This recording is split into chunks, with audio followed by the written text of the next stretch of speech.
Nos anos 80, havia um grupo musical chamado Paralamas do Sucesso. Eles tinham uma música com o título Alagados. Nessa música tem um trecho que diz assim: a arte de viver da fé, só não se sabe fé em quê. Achei interessante quando eu estava lembrando dessa letra, porque eu penso que muitos de nós cristãos vivemos da fé, mas só não se sabe fé em quê. Sim, a fé não é algo tão simples como a gente muitas vezes tem ouvido, como a gente muitas vezes tem nós mesmos feito nossas definições, vivendo da nossa forma de fé. Ter uma fé que remove montanhas é algo muito mais complexo, muito mais profundo do que muitas vezes nós ouvimos, do que muitas vezes nós estamos vivendo. Para você ter uma ideia da complexidade da fé, basta você perceber que no Velho Testamento, tecnicamente dizendo, não existe a palavra fé. Como é interessante pensar que no Velho Testamento inteiro não há relatos de fé, não há menção sobre fé. Existem 2 ou 3 versículos, de acordo com algumas versões bíblicas, que vai traduzir a palavra lealdade para fé. O texto que a maioria das versões no Velho Testamento traz a palavra fé é de Abacuque, que é citado pelo escritor de Hebreus. O justo viverá pela fé. Porém, o contexto da mensagem de Abacuque é confiança.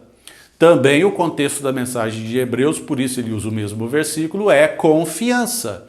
Então a fé foi usada no Velho Testamento como sinônimo de confiança em algumas versões bíblicas, não em todas. A fé, ela é ensinada exaustivamente, profundamente, pelo nosso Senhor Jesus Cristo. Paulo entende bem o significado dessa fé e ele trabalha esse assunto também de forma exaustiva em todas as suas cartas. Mas se você deseja ter uma fé que remove montanhas, você precisa entender que é muito mais do que lealdade, é muito mais do que confiança. A fé que remove montanhas requer um aprofundamento nesse entendimento. Se você perceber a própria definição de fé, que está no livro de Hebreus, no capítulo 11, versículo 1, é uma definição complicada. Não é uma definição simples, como muitas vezes as pessoas dizem, falam de cor, mas a profundidade desse versículo é muito grande. Se não houver o nosso reconhecimento disso, você não vai conseguir viver a fé que remove montanhas, que é ensinada pelo Senhor Jesus e que está ao seu alcance. Hebreus capítulo 11, versículo 1 diz: ora, a fé é a certeza de coisas que se esperam. Mas que coisas? Coisas concretas que hão de surgir em determinado tempo? Coisas abstratas? E se a gente pensar, definir como, são de todas as formas, complica mais ainda. Porque no seu momento de luta, de tribulação, de angústia, você não tem como parar para definir que tipo de fé você precisa exercitar, porque que tipo de esperança é que você precisa estar passando. Não, só complica mais. E o versículo continua: a fé é a convicção de fatos que se não veem. Mas não vemos por quê? Porque ainda não é possível ver, mas vai chegar um tempo em que é possível ver? Ou porque são coisas invisíveis? Ou porque são coisas abstratas? Ou porque são coisas espirituais? Ou porque são coisas emocionais? Percebe que a fé não é algo tão simples para vivenciarmos de uma forma muito superficial. Ela é complexa, mas o entendimento dela vai te levar a um novo nível. Ainda no capítulo 11, a partir do versículo 4, nós vamos ver outras coisas, outras citações de fé que também complicam um pouco a nosso entendimento. Versículo 4 diz assim: pela fé Abel ofereceu a Deus mais excelente sacrifício. Veja como talvez o seu entendimento de fé não esteja tão de acordo com a palavra de Deus. Você percebeu o que diz esse versículo? Que pela fé Abel ofereceu um sacrifício mais excelente a Deus. Normalmente o que nós ouvimos e aprendemos é que a fé vai nos trazer algo. vai nos dar algo, vai nos fazer conquistar algo, vai nos fazer tomar posse de algo, vai nos fazer nos apoderarmos, recebermos alguma coisa, mas aqui está dizendo que pela fé ele ofereceu.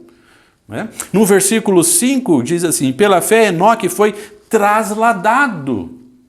Ora, ser trasladado não é um objetivo de ninguém, ninguém ora para isso. Isso nunca tinha acontecido, nem se sabia que existia, foi uma decisão única de Deus. Enoque foi trasladado porque ele andou com Deus. Enoque foi trasladado como consequência da sua vida, mas a Bíblia diz que isso foi ato de fé. A fé o levou a viver de tal forma que ele foi trasladado. Então a fé provoca mudanças, a fé provoca uma condição de vida.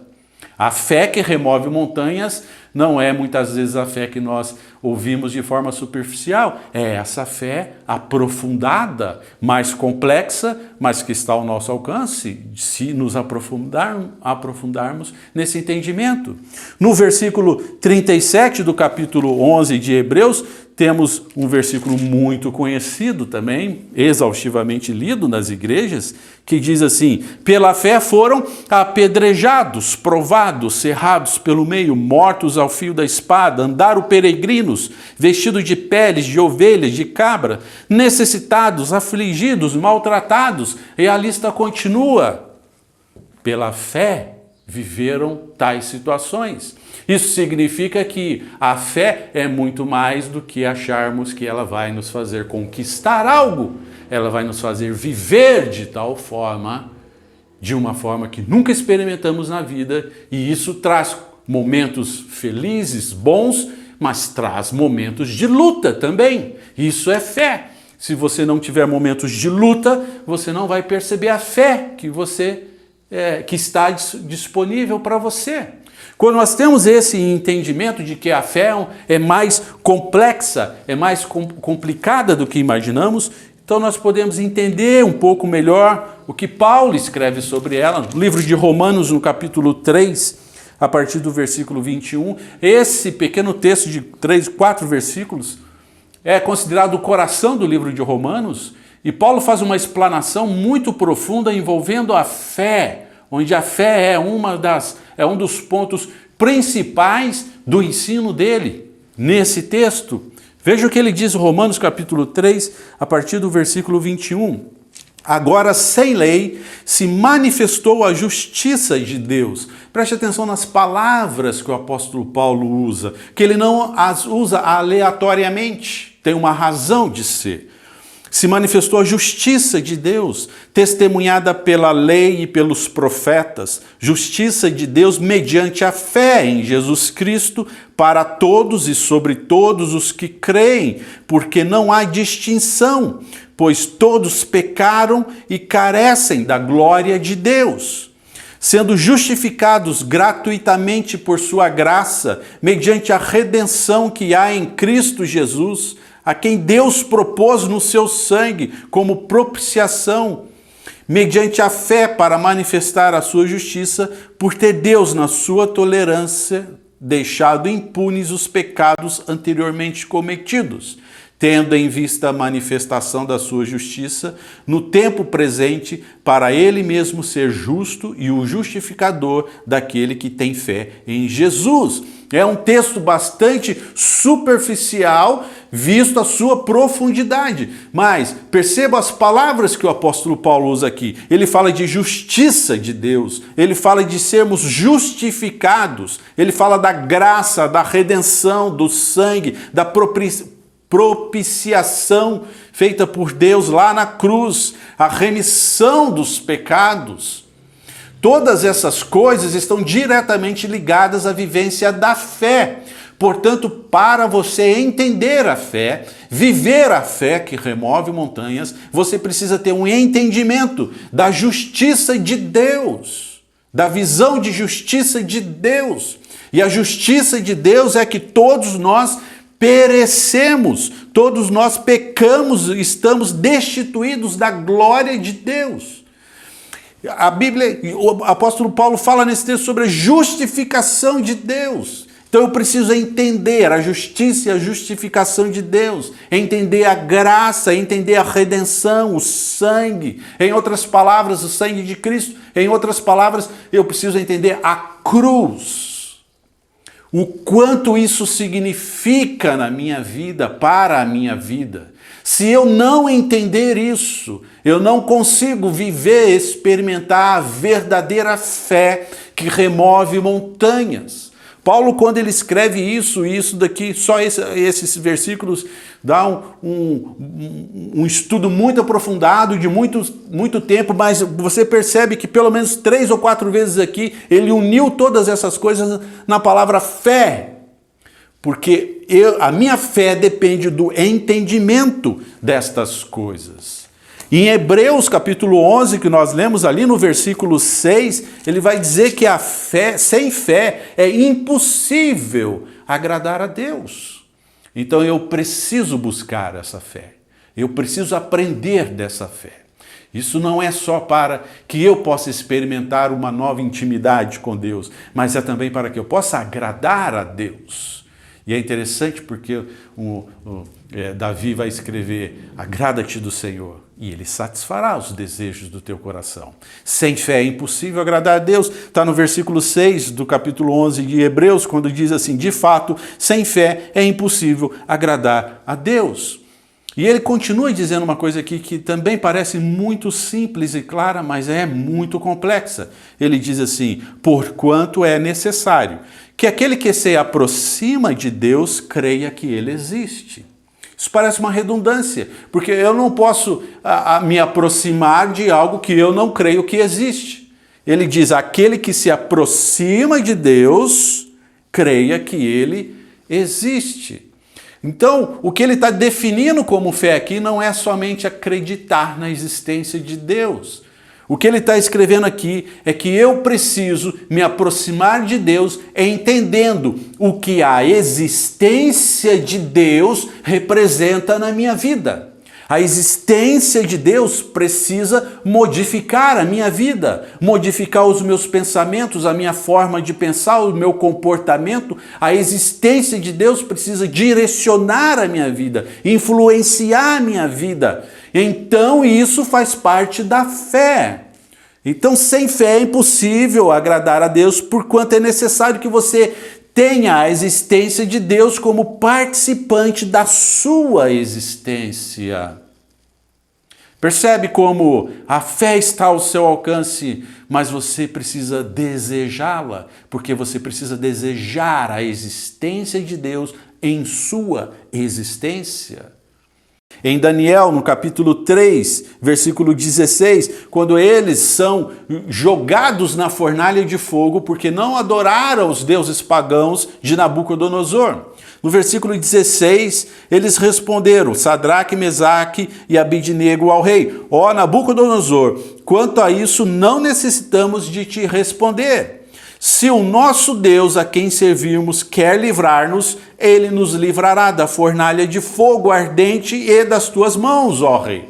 Se não, fica sabendo, ó rei, que não serviremos a teus deuses, nem adoraremos a imagem de ouro que tu levantastes.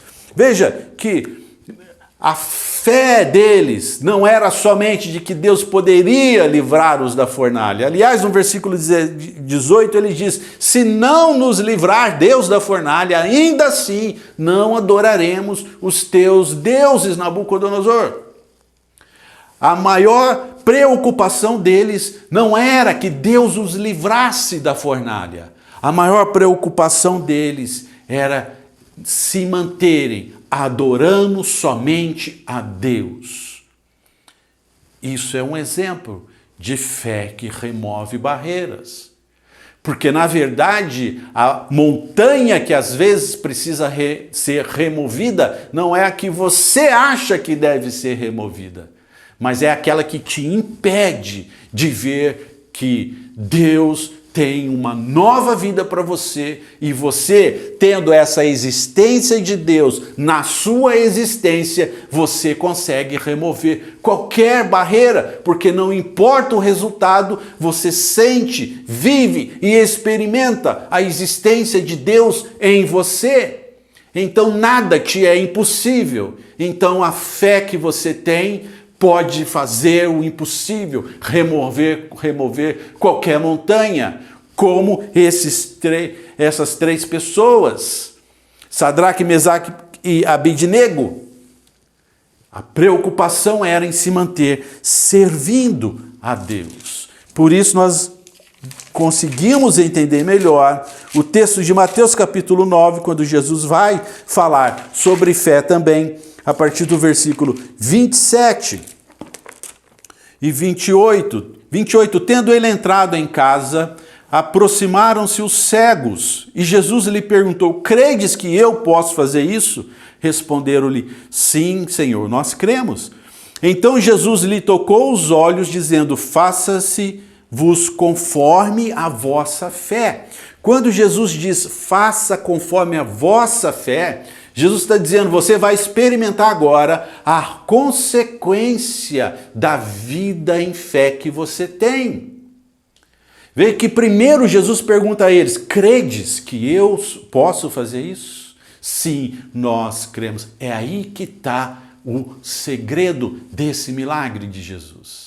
Quando os cegos disseram, nós cremos, eles estão dizendo, lembra lá do texto de Hebreus, eles estão dizendo que a existência de Deus está na nossa existência. E nós estamos atentos às coisas de Deus. Nós estamos atentos ao que Deus está fazendo. E o que Deus está fazendo é o que Paulo escreveu em Romanos 3, a partir do versículo 21 que nós lemos. É a propiciação, a redenção, o plano de salvação de Deus.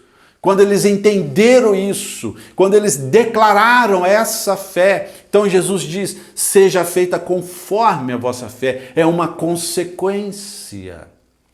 Muitas coisas que você tem como objetivo da sua fé, na verdade, deve ser consequência. O objetivo da sua fé é Cristo, é a sua vida em Cristo. É a sua relação, é o seu relacionamento, é o seu entendimento de Deus em você.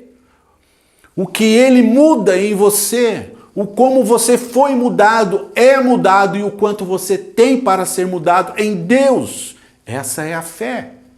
E quando nós entendemos isso, também fica mais fácil entender o que o apóstolo Paulo escreve em Romanos capítulo 14, que ele vai falar sobre comportamentos, mas o assunto em si não é o comportamento. Ali tem gente que bebe, tem gente que não bebe, tem gente que come carne, tem gente que não come carne. Então Paulo vai tratar disso, mas a base desse assunto é a fé. Porque uns comiam e não comiam, outros bebiam e não bebiam, e uns acusavam os outros, a fé dos outros. Paulo vai dizer no capítulo 14, versículo 1, acolhei o fraco na fé, não, porém, para discussões, nem para omitir opiniões.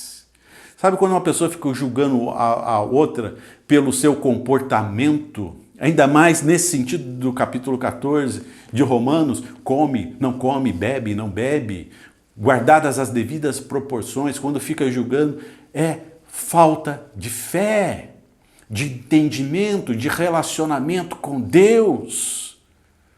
No versículo 22 desse mesmo capítulo, Paulo vai dizer assim, a fé que você tem, tem-na para ti mesmo, perante Deus.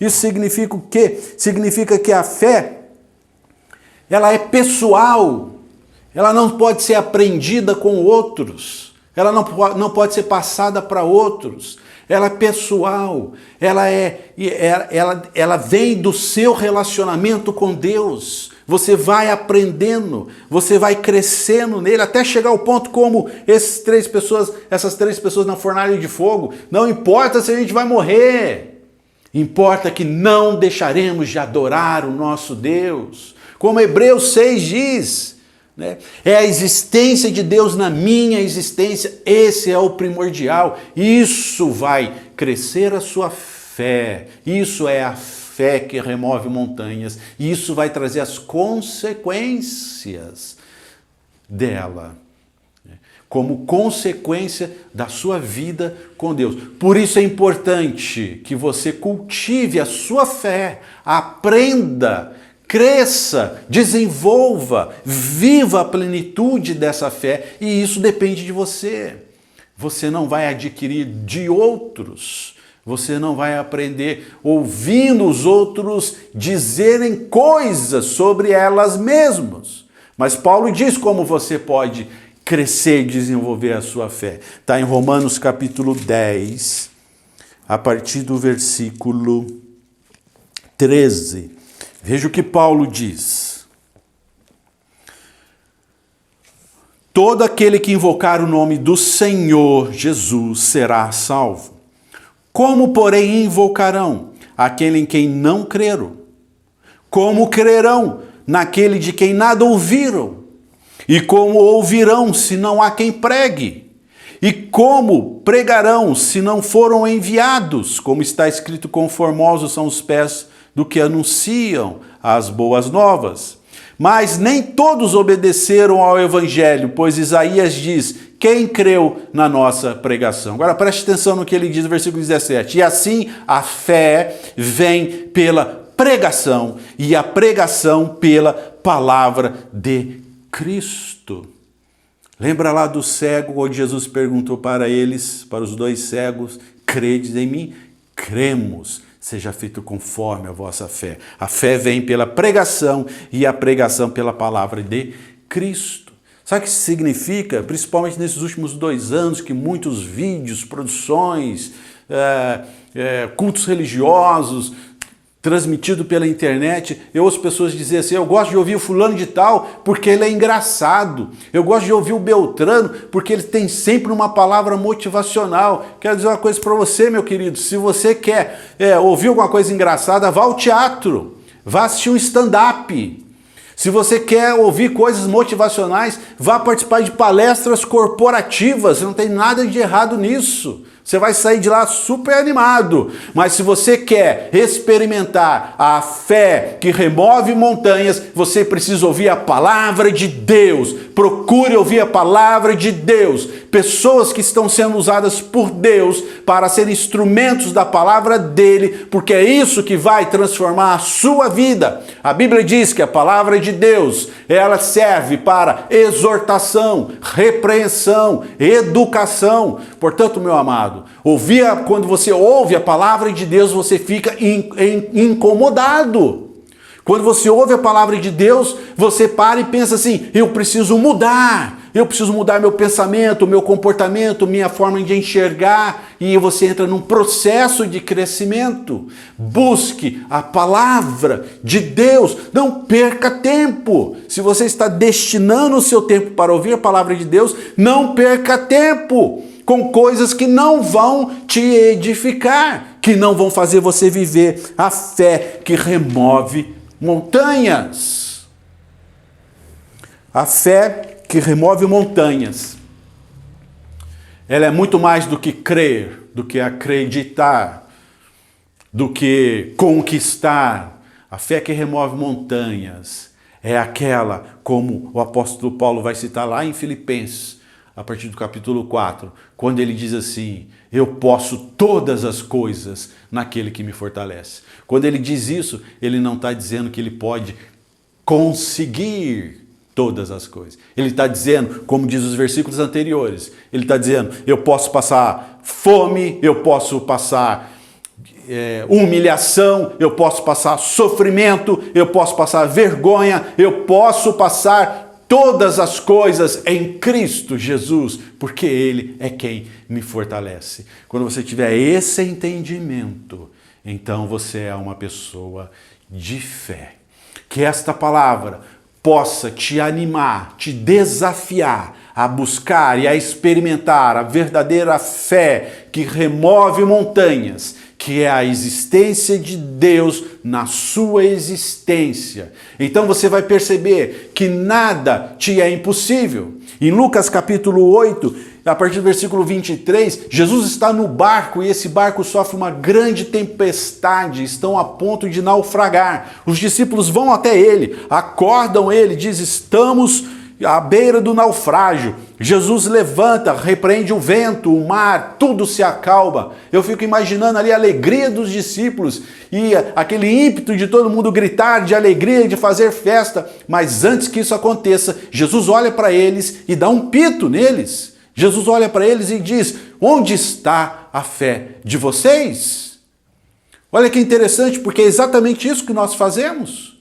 No barco da nossa vida, diante das tempestades, das ventanias, o que nós fazemos? Corremos para Jesus, socorre-nos Jesus. Não é isso que fazemos? Não seria isso a fé? Essa é a fé que muitas vezes nós aprendemos. Mas Jesus repreendeu os discípulos. Jesus diz: cadê a fé de vocês? A expressão da fé que eles precisavam demonstrar-lhe talvez fosse que vamos passar por essa tempestade. Jesus está aqui, Jesus está conosco, nada vai nos acontecer, vamos passar por ela. Porque passar pela tempestade seria tão somente a consequência do relacionamento deles com Jesus, e não o objetivo como eles colocaram. Então, amados, que essa palavra possa te desafiar, para que você tenha uma vida com Deus de tal forma que você possa entender o que Ele fez por você, o desejo dele por você e o seu coração aberto para que Ele habite em você, trabalhe em você, caminhe com você. Se você nunca tomou essa decisão, nunca pensou dessa forma, é isso que vai transformar a sua vida, é isso que vai mudar a sua vida, é isso que vai fazer você ter a fé que remove montanhas, porque nada, absolutamente nada, você vai entender que nada pode te separar do amor de Deus, e em Deus absolutamente nada pode te destruir, porque Ele é quem te conduz passo a passo em cada momento da sua vida. Se você entender isso, viver isso, você é uma pessoa que vive a fé que remove montanhas. Amém, queridos? Que Deus te abençoe, transforme a sua vida com essa palavra, que Deus me abençoe, que Deus nos abençoe e corramos ao autor e consumador da nossa fé, que é o Senhor Jesus. Amém?